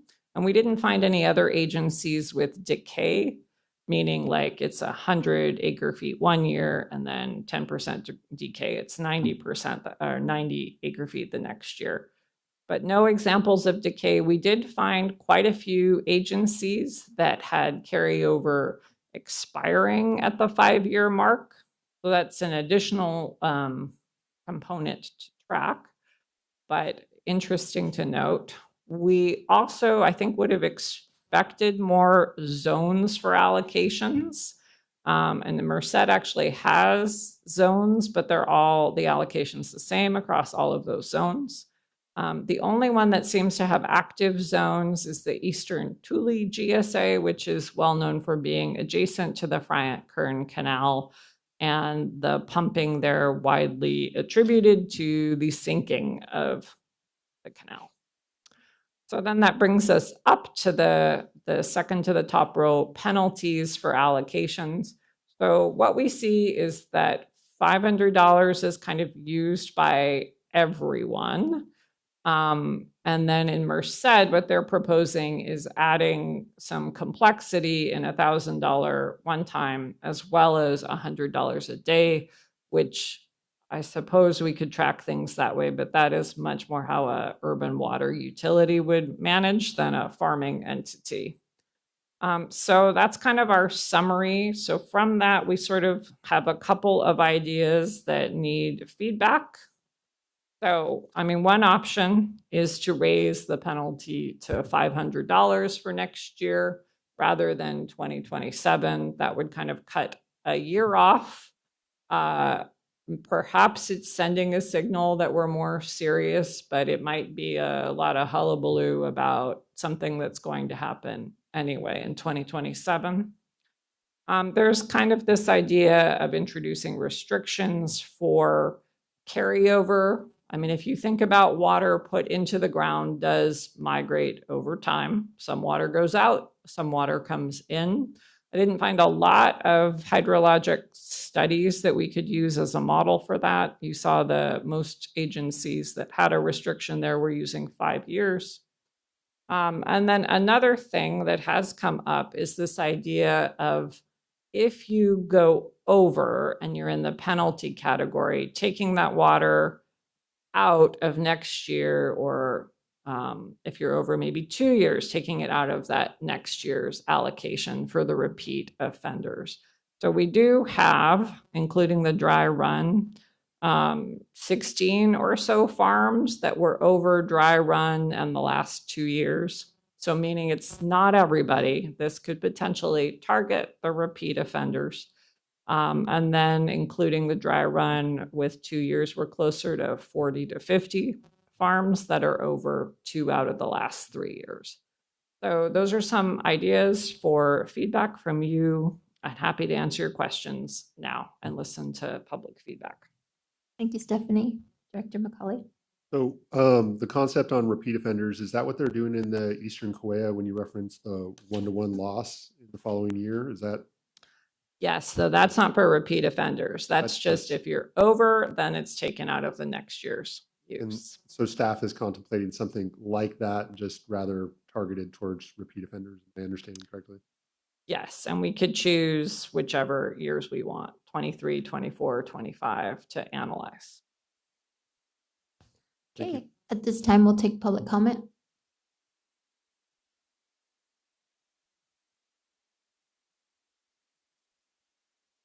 Noah's going to let Mark go first this time.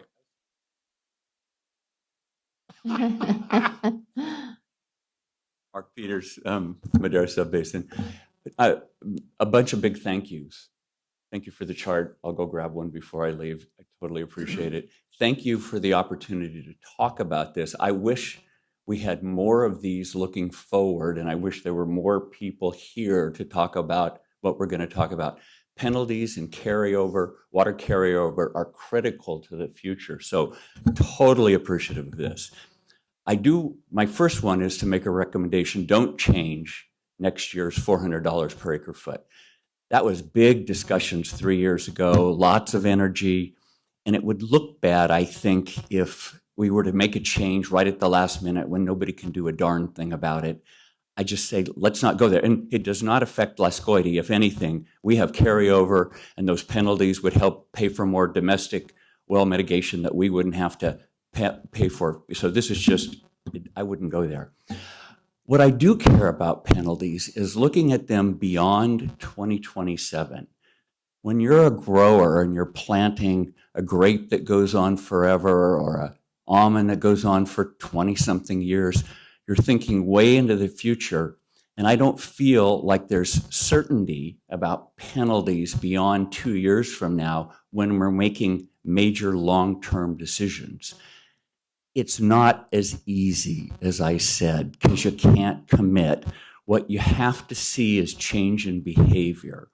And so the chart helps. I would like to see how the current penalty structure is changing the amount of land fallowed in the areas, because if the 300 going to 400 going to 500 is causing land to be fallowed, we're having the right impact. And so I'd like to see that. And then I would just like to encourage us not to jump above I'm not even talking below 500 here. I wish I was, but I'm not. I would encourage us not to jump above 500. It seems to be a number that other GSAs are using. I'd like to see that committed to for a number of years so that we see if behavior has changed. I can go through the financial analysis from a grower standpoint. I'll do it in another meeting, but going to $1,000 is, I mean, gosh, I can go through the profit. It'd be ridiculous. Moving on to carryover, if I could. Always do that. We support having a carryover policy as opposed to not having a policy. That again adds certainty. I happen to believe 5 years is the right number. And in case anybody worries about it, because as Noah said earlier, allocations go down every year, let's get out to 2040 and we're down to a 12-inch allocation. And somebody has 5 years of carryover. I don't even know how they got there because the whole time, pressure to reduce, pressure to reduce, pressure to reduce, less water. That's almost ridiculous. I can't imagine anybody having 5 years of carryover. I can't imagine basin-wide having 3 or 4 or 5 inches of carryover, and that's manageable when we become sustainable in 2040. So I would encourage us to say 5 years. Whatever the absolute number is, it gets smaller over the years, and it won't have a major impact once we get there, but it adds certainty to some of the things we're doing. Thank you. Thanks, Mark. And I will say, I think the 500 is legally the most that we can do. So you've got Yes. some certainty there, unless there's some changes. Yeah, absolutely. It's in the water code, right? Yep. The water cap, water code, so that's in the Constitution, caps $500 per acre foot. It also allows that a $1,000 penalty, and then it has a way of charging per day over. So there's 3 ways you can charge a penalty, but the acre foot over is capped at $500. So there's some certainty there. Thank you. Noah? I like going after Mark because he's always got such good comments. I'll echo what Mark said.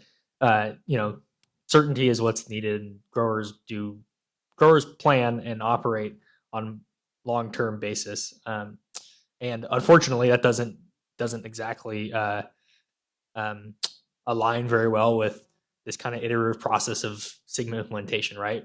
This is the first time we're doing it, and hopefully the last time, right? We're doing it once, and it's happening in real time, and so it's difficult to have certainty.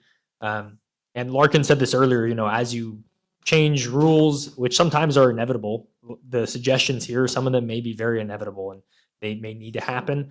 But as you do that, it does cause uncertainty for growers, and it does cause complications. And so, with all that in mind, again, our only comment here is that we appreciate all these things being brought forward now and not being brought forward as action items, but being brought forward as informational items. We appreciate the kind of forward-looking approach that the GSA is taking with this. And we look forward to talking about this at our membership meeting. We look forward to taking that feedback, bringing it back to these committee meetings, and then hopefully allowing that feedback to be incorporated into the final actions that are taken.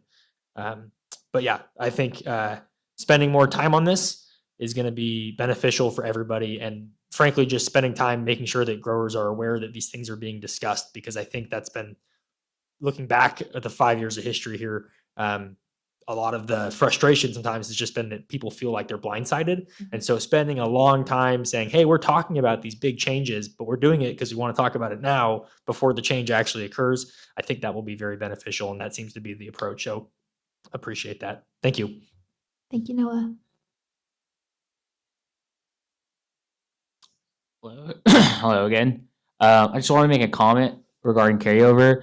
I have a lot of family down in the Southern Valley, so I know a little bit about some of those GSAs down there. One caveat is, yes, they are putting carryover, but they're also at the same time talking about water markets, allowing people to transfer their credits, and then also some of them have mechanisms in place that you can transfer your credits from one GSA to another. So yeah, they are implementing that, but they're also giving a lot of growers flexibility on moving that around. So they're giving people a lot of, like how I was bringing up, creative, letting them be creative and be flexible. So I also believe that there should be some water decay. I farm in the west side as well, and when we put water into one of the well fields, we lose 10% off the bat, and if we don't take it within a certain amount of years, we get decay in that too because it's blowing back up in the ground. So, but at the same time, I can sell those credits anytime I want to if I don't want to deal with the decay. So I would like to just preface if we want to go down that way, I say we should also go find ways to allow growers to maybe go back to trading those credits with a water market. Thank you. Thank you.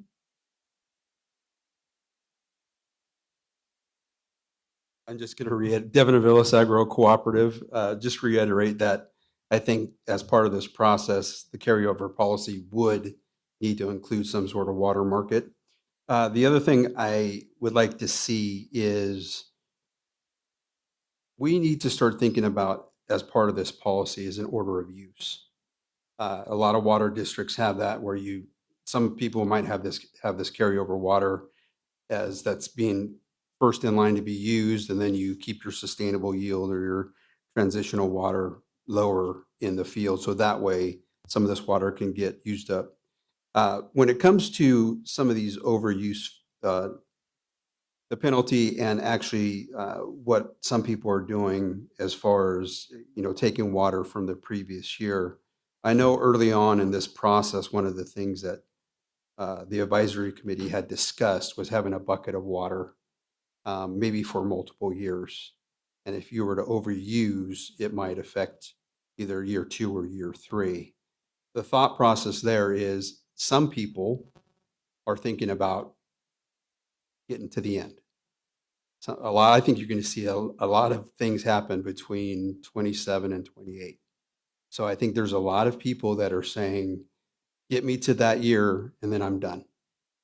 Then hopefully by then you have a water market, you can sell your credits, other things. But I think you're going to start seeing a lot of this change. So I'm hoping that most of this discussion is for the year 2027. We have more time to discuss this, not looking into 2026. Thank you. Thank you. Director McCauley. Yeah, just a couple quick comments. Yes, in regards to certainty, I would certainly love to see a way we can, yes, go after people that are habitually overdrafting. And I get concerned on a one-to-one loss and how that could create some sort of death spiral for a farm unit or a farm. So I'm really cautious around that, but I would definitely encourage staff to think creatively on how we can, I guess, work with those farmers to ensure that they're good stewards of the land. And in addition to that, as far as the carryover, I think we heard from everybody that there needs to be some sort of decay or expiration on the carryover. And then lastly, in regards to the $400 to $500, I'd like to stay on track personally from what the board agreed to in 22, I believe it was, with the escalation of that. So my comments. Thank you. Stephanie? Okay, with that concludes the presentations. Do you have anything to report, Stephanie? A few things. As you know, DWR had a subsidence workshop in Clovis at the Veterans Center that was attended. We tried to encourage farmers to attend. Mr. Pistoresi and Ms. Cedarquist attended there. We also submitted a comment letter to the state relating to subsidence, since the state's goal seems to be to minimize subsidence. Today, we've suggested this is sort of an example of moving the goalpost, since we already have allocations and minimum thresholds set. Last Friday, we had a webinar on groundwater accounting platform. We had about 20 people attended. We'll follow up with a questionnaire and a bit.ly link so anyone can watch that. It's currently on the MaderaCountyWater.com website under measurement. There are a couple upcoming workshops that growers might be interested in. One on biochar that Supervisor McCauley and I met with the gentleman who's organizing that. That's on the 21st of this month, and then there's one on soil health on the 4th. There's flyers up front on that. I heard that the governor signed AB 293 last night. That is a Bennett bill that requires the GSA directors are on a website as well as a link to fair political practice documents. So we'll go ahead and make sure that's all up to date. We were invited on a sites reservoir tour for November 20th. If either of you are interested, that's in Maxwell. As you know, Prop 68 grants for recharge are underway, and those growers who are involved in that, we appreciate their time a lot. We're trying to get things out to bid in the next couple of months. We also hired Jared Weeks, who is right back there. Hello, Jared. As the Administrative Services Officer, he's going to oversee finance and administration for the GSA. As you know, as we've grown, so have our finance needs. So growers, feel free to introduce yourself to him as well. And then a heads up, in November, we will have a special committee meeting. Our current date is taken by the special election. So the GSA committee would be November 12th. That's the day after Veterans Day.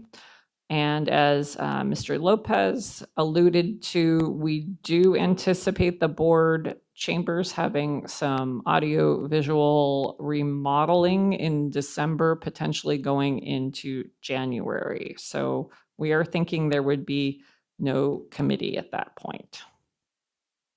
That concludes my remarks. Thank you for the opportunity.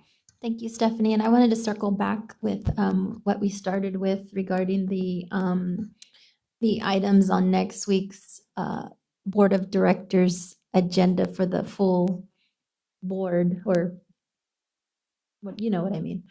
Right. Full board of directors. Are you okay with giving some direction to add it? I would prefer that we have the full board to vote on these items than to have a reduced board. So that's my recommendation, and we'll work with the clerk's office.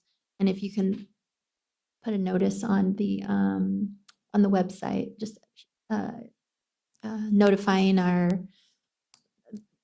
people that that's when we're going to take the items. Sorry, it's been a long day. It's okay. So to confirm, next Tuesday, October 14th, we are not going to use the 1:30 time. We are going to use the 10 a.m. time. Are We'll you time it. okay with these being on consent, or do you want them on the regular agenda in a section? I'd say let's put them on the regular agenda. Okay. Thank you very much. With that, we will stand adjourned. Thank you all for joining us.